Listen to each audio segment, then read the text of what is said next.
सेवितो हा रस वाटितो अनेका, सेवितो हा रस वाटितो अनेका, घ्या रे होऊ नका रानभरी, विटेवरी ज्याची पाऊले समान, तोची एक दान शूरदाता, मनाचे संकल्प पावविल सिद्धी, जरी राहे बुद्धी याचे पायी, विठेवरी ज्याची पाऊले समान, तोची एक दान शूरदाता. तुका म्हणे मज धाडिले निरोपा, मार्ग हा सोपा सुखरूप, विटेवरी ज्याची पाऊले समान, तोची एक दान शूरदाता. नमो सद्गुरु तुकया ज्ञान दीपा, नमो सद्गुरु सचितानंद रूपा, नमो सद्गुरु भक्त कल्याण मूर्ती, नमो सद्गुरु भास्करा पूर्ण कीर्ती. सेवितो हा रस वाटितो अनेका, घ्या रे होऊ नका रानभरी, विटेवरी ज्याची पाऊले समान, तोची एक दान शूरदाता. प्रस्तुत प्राप्त चिंतना करता घेतलेला अभंग श्रीमंत श्री जगद्गुरु तुकाराम महाराज यांचा 4 चरणाचा अतिशय महत्वाचा आणि उपदेशपर प्रकरणातला. स्वतः मी तो आनंद मी सेवन करतो, तुम्ही सुद्धा घ्या, आणि तुम्ही रानभरी म्हणजे इतरत्र फिरू नका, तो रस तुम्ही सेवन करा. मी त्याच्याकरताच इथं आलेलो आहे, त्या निरोप घेऊनच मी काय आहे इथं आलेलो आहे.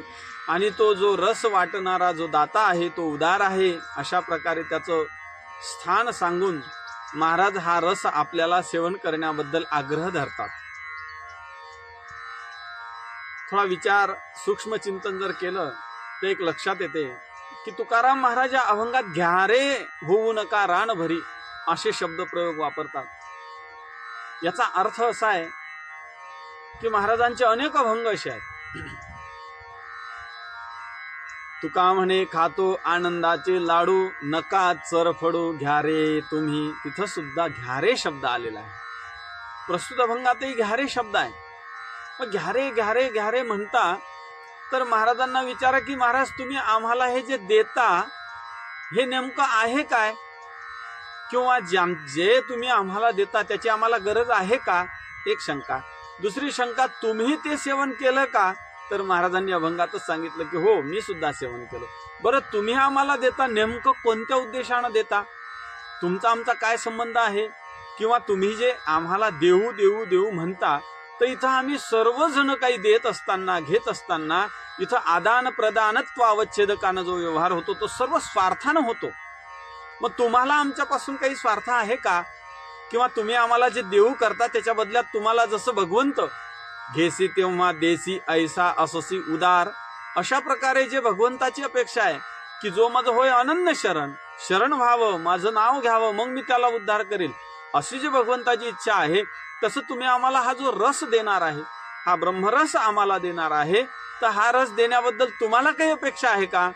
महाराज म्हणतात नाही, ह्याच्याबद्दल मला काही अपेक्षा नाही. काय आहे, संतांना कोणत्याच गोष्टीची जीवाकडून अपेक्षा नसते. संत हे स्वतः पूर्ण आहेत, है की नाही. जे ज्ञानगंगे न्हाले, जेवोनी पूर्णता झाले, शांतीसी आले पालव नवे. स्वतः सिद्ध असणारे संत, एकदा भगवंतालाही देण्याची क्षमता ठेवणारे संत, ते आज जीवाला देऊ इच्छितात.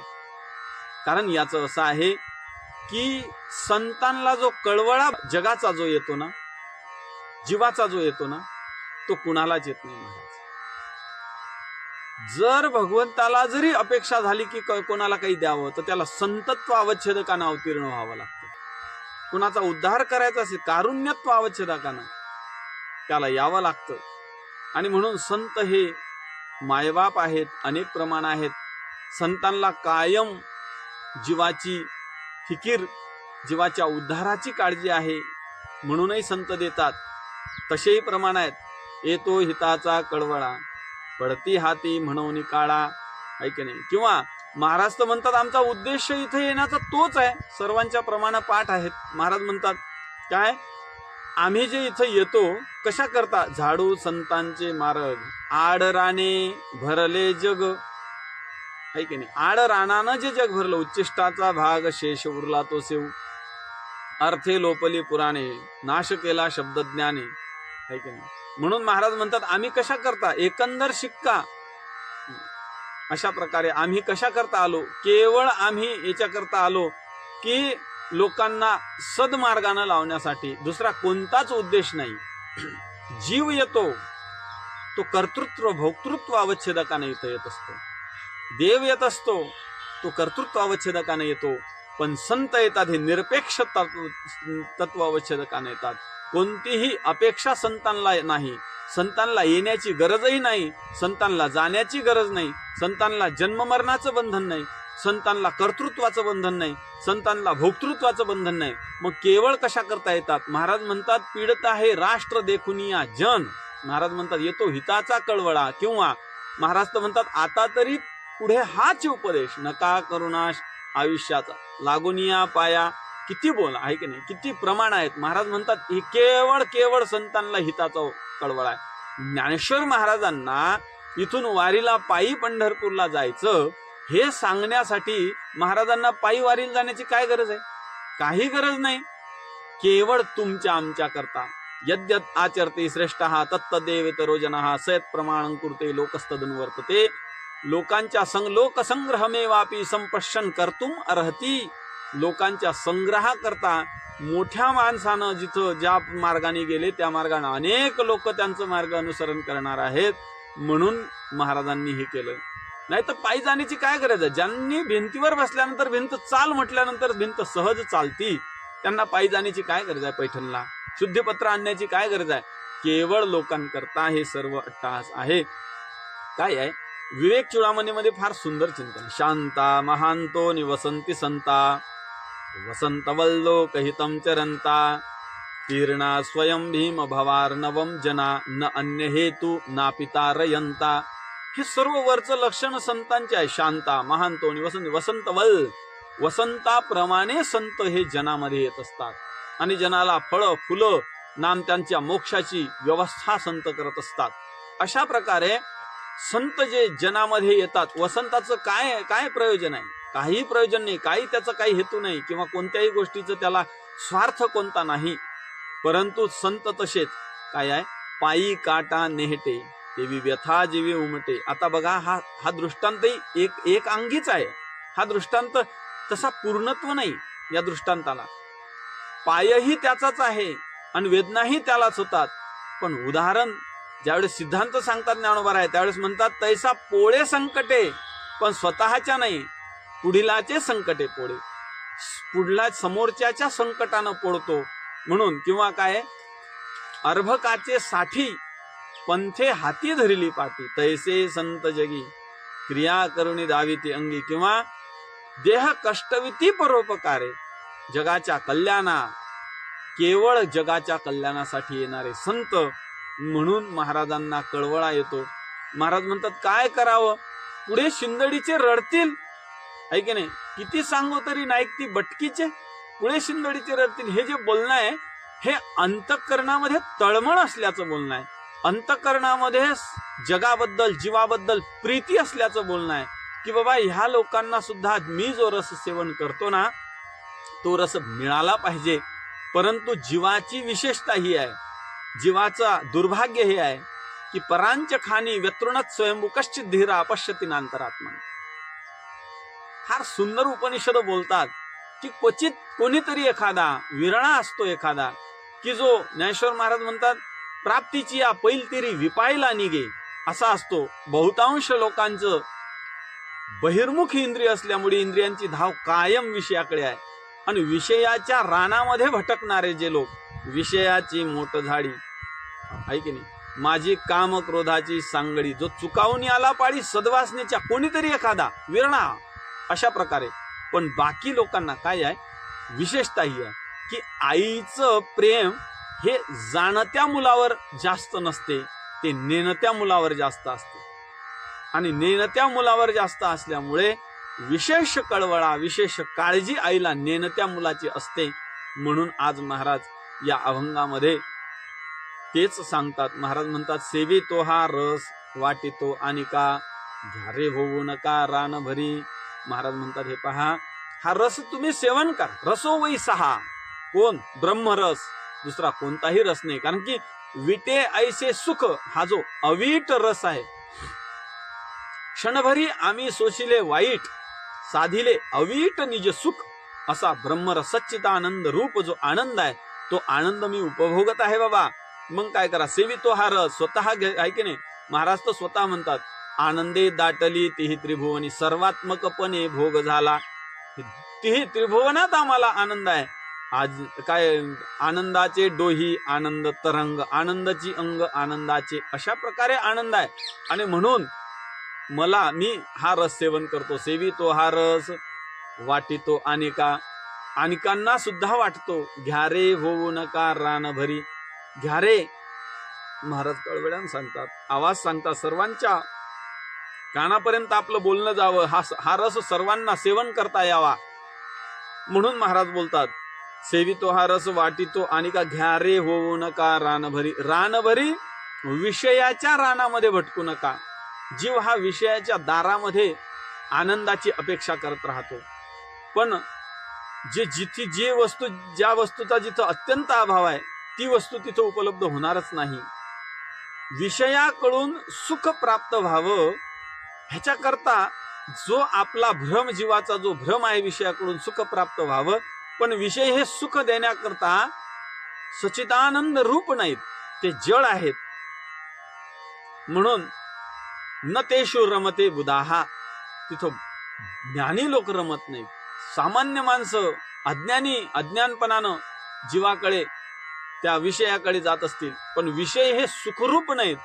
विषय स्वतःच दुःखरू. विषयाचा पडिपाडू, गोळ परमार्थ, कडू विषय.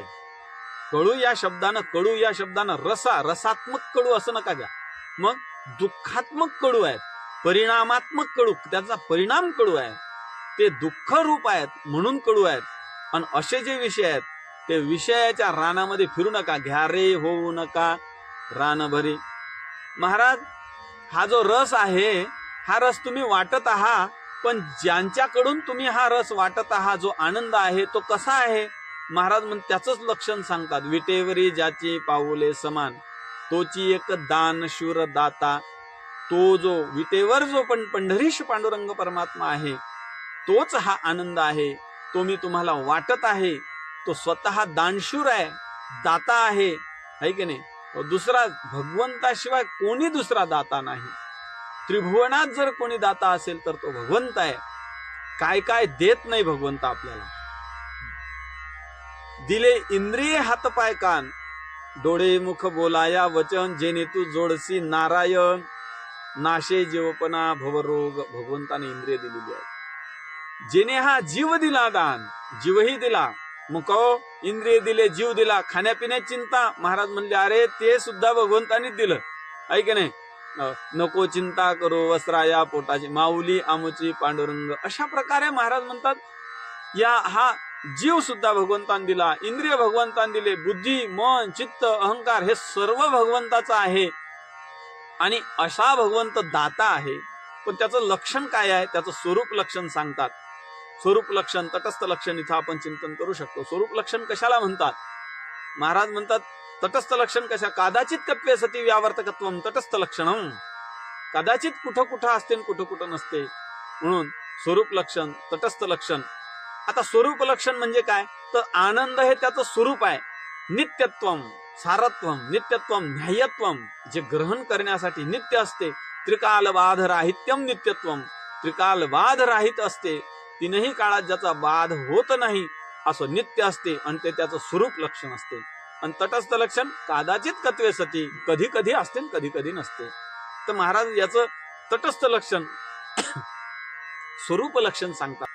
विटेवरी ज्याची पाऊले समान, तोची एक दान शूरदाता. महाराज म्हणतात, विटेवर ज्याची पाऊलं समान आहेत, हे समान पावलं हे त्याचं तटस्थ लक्षण आहे. म्हणजे कधी असतं कधी नसतं.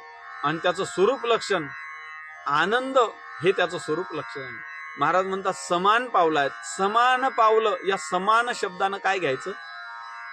महाराज म्हणतात समान पावलात, तर समान या लक्षणानं, लक्षणात्मक त्याचं त्या शब्दाची जो अर्थ असतो तो योगिक असतो, तो एक रूढ अर्थ असतो, एक लक्षणेनं अर्थ करावा लागतो. एक आपल्याला कधी कधी भागत्याग लक्षणा करावं लागते. समान पावलात, समान पावलात म्हणजे काय, तर त्याचं तुम्ही जहद अजहद लक्षणा जर श्रवण केलं असेल तर लक्षात येईल की आपल्याला लक्षणा करत असताना काही भागाचा त्याग करावा लागतो आणि काही भागाचं ग्रहण करावं लागतं. समान पावलात याचं लक्षणेनं अर्थ असा होतो की तो समान आहे, सम आहे. सम कशामध्ये आहे, भक्ताला देण्यामध्ये सम आहे, भक्ताला त्याचा उद्धार करण्यामध्ये सम आहे. शत्रुयो मित्रयो सर्वांना सारखंच देतो. जसं ज्ञानेश्वर महाराज म्हणतात तडिल्या वरिल्या एकची पक्वान्न, जसं समर्थाचे पंक्ती भोजने तडिल्या वरिल्या एकची पक्वान्ने, जसं समर्थाच्या घरी एखाद्या पंक्तीला बसलेले लोक त्यांना सर्वांना सारखंच दिलं जाते, मतभेद कुणालाही केलं जात नाही कुणासोबतही, आणि त्याप्रमाणे महाराज म्हणतात हा समान आहे. विटेवरी ज्याची पावले समान, समान पावलाय तोची एक दानशूर दाता, तोच दानशूर दाता आहे, तोच दाता आहे की नाही. म्हणून महाराज दाता या शब्दानं सर्वच भगवंत देतो, दिले इंद्रिय हातपाय कान म्हणून दाता आहे. अशा प्रकारे तो दाता आहे. महाराज म्हणतात जर मनाचे शुद्धी काय, मनाचे संकल्प पावविल शुद्धी, आपल्या आपल्या मनामध्ये जे जे काही तुम्ही संकल्प घेऊन आलेले आहात, लोकांनी विचारलं महाराज कहो आम्हाला तुम्ही जो रस सेवन करता तो देता, तो अवीट रस आहे की नाही, अवीट रस असणारा आम्हाला देता आणि आम्ही विषयाच्या रानामध्ये भटकू नये असंही तुम्ही सांगता, म्हणजे तो दाता आहे, बरोबर आहे. पण आमच्या मनामध्ये वेगवेगळे संकल्प आहेत, जे ऐहिक आणि पारलौकिक या दृष्टीनं आमच्या मनामध्ये संकल्प आहेत, तो काही पूर्ण करेल का. महाराज म्हणतात हो पूर्ण होतील बाबा. मनाचे संकल्प पावविल सिद्धी, जो जे वांछेल तो ते लाहो. हे जे प्रमाण आहे, जो जे वांछेल तो ते लाहो, इथं जे माऊलींनी म्हटलेलं आहे त्याच अनुषंगाने महाराज म्हणतात मनाचे संकल्प पावविल सिद्धी. जरी पण एक अट आहे, पहा काय अट आहे, जरी राहे बुद्धी याचे पायी. याचे पायी म्हणजे स्वरूपाच्या ठिकाणी जर बुद्धी तुमची राहील, कारण बुद्धी ही कायम विषयाच्या ठिकाणी राहते. यांची कार्य गेली बुद्धी, नाही तरायाची शुद्धी, आहे की नाही. महाराज म्हणतात दृश्यते त्वग्र या बुद्ध्या सूक्ष्मया सूक्ष्मदर्शिभी.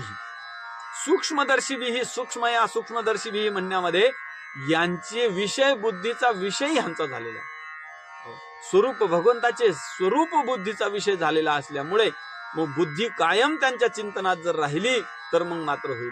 महाराज म्हणतात मनाचे संकल्प पावविल सिद्धी. संकल्प विकल्पात्मक मना, हा तर्काने फार सुंदर व्याख्या त्याची केलेली आहे. निश्चयात्मक बुद्धी ही अशा प्रकारे मन बुद्धी चित्त अहंकार हे सर्व अंतःकरणाचे विषय आहेत, अंतःकरणाचेच भाग आहेत.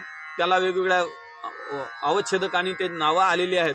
आणि म्हणून महाराज म्हणतात मनाचे संकल्प पावविल सिद्धी, जरी राहे बुद्धी याचे पायी. यांच्या चरणाशी जर बुद्धी राहिली तर मात्र तुम्हाला हे निश्चित हा रस सेवन करायला मिळणार आहे आणि तुम्ही विषयाच्या दारात फिरू नका. असा जो रस आहे तो मी सुद्धा सेवन करतो आणि तुम्हाला सुद्धा देतो, तुम्ही रानामध्ये फिरू नका. कारण की हा रस अवीट आहे. या रसाला वीट नाही, या रसाला देश काल वस्तू परिच्छेद नाही, या रसाला अधिकारत्व अवच्छेदकानं कोणतंही बंधन नाही, या रसाला सहजता अवच्छेदकानं कोणतंही बंधन नाही, कष्ट करण्याची गरज नाही. महाराज म्हणतात हा रस खूप सोपा आहे, सहज आहे, आम्हीही आनंद हा घेतो आणि तुम्ही सुद्धा हा आनंद घ्या. महाराज म्हणतात त्याच्याच करता मी आलो आहे. तुका म्हणे मज धाडिले निरोपा. निरोप नाम जो संदेश घेऊन मला धाडलेला आहे, भगवंतानं मला धाडलेला आहे, संदेश घेऊन धाडलेला आहे. आणि तुका म्हणे मज धाडिले निरोप. मार्ग हा सोपा सुखरूप. मार्ग हा जो मार्ग आहे हा सोपा आहे, सुखरूप आहे. काही मार्ग हे असतात पण कठीण असतात. जसं यज्ञाचा मार्ग कठीण आहे. मंत्र उच्चारण्यासाठी पुरोहित्य ज्याने स्वीकारलं तो व्यवस्थित असावा. जो यज्ञ जो आणि काय यजमान आहे तो सुद्धा व्यवस्थित असला पाहिजे. त्याने मंत्र व्यवस्थित उच्चारले पाहिजे. ओम सूर्यस्य महामन्यु शमन्यु पतय शमन्यु कृतेभ्यः पापेभ्यो रक्षदामि रात्री या पापमकार्षं मनसा वाचा हसाभ्यां पद्भ्याम् उदरेण शिष्णा रात्रिस्तदवलुम्पतो यत्किंच दुरितं मयि इदमहं माममृतयो नो सूरे ज्योतिषी ज्योमि स्वाहा. अशा प्रकारे त्यानं अचूक मंत्र उच्चारले पाहिजे. ज्ञान मार्ग बघा, तर ज्ञान मार्ग काठिण्यानं भरलेला आहे की नाही. यज्ञ मार्ग काठिण्यानं आहे, ज्ञान मार्ग कर्म मार्ग सूक्ष्मतेनं आहे, ज्ञान मार्ग आहे की नाही. ज्ञान मार्ग सुद्धा कठीण आहे.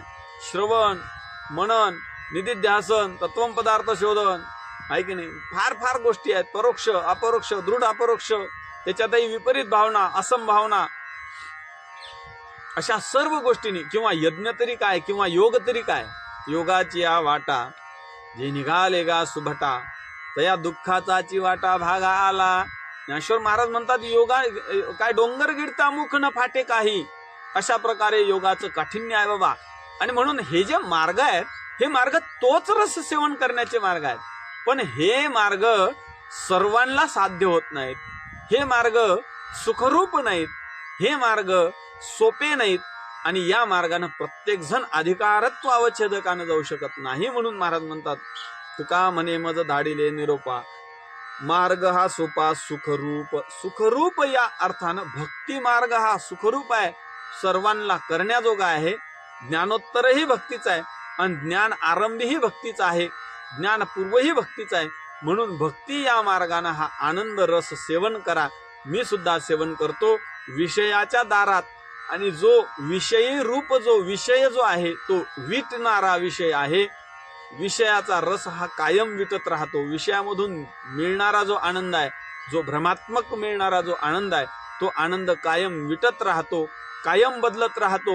आणि म्हणून विषय प्राप्त करण्यासाठी कष्ट, विषय प्राप्त मिळाल्यानंतर ते भोगण्यासाठी कष्ट, आणि ते भोगल्यानंतर त्याचा परिणामही कष्टदायक असल्यामुळे घ्या रे होऊ नका रानभरी, असा पंढरीश पांडुरंग परमात्मा विटेवर उभा आहे. आपल्याला तो हा रस देण्यासाठी तयार आहे.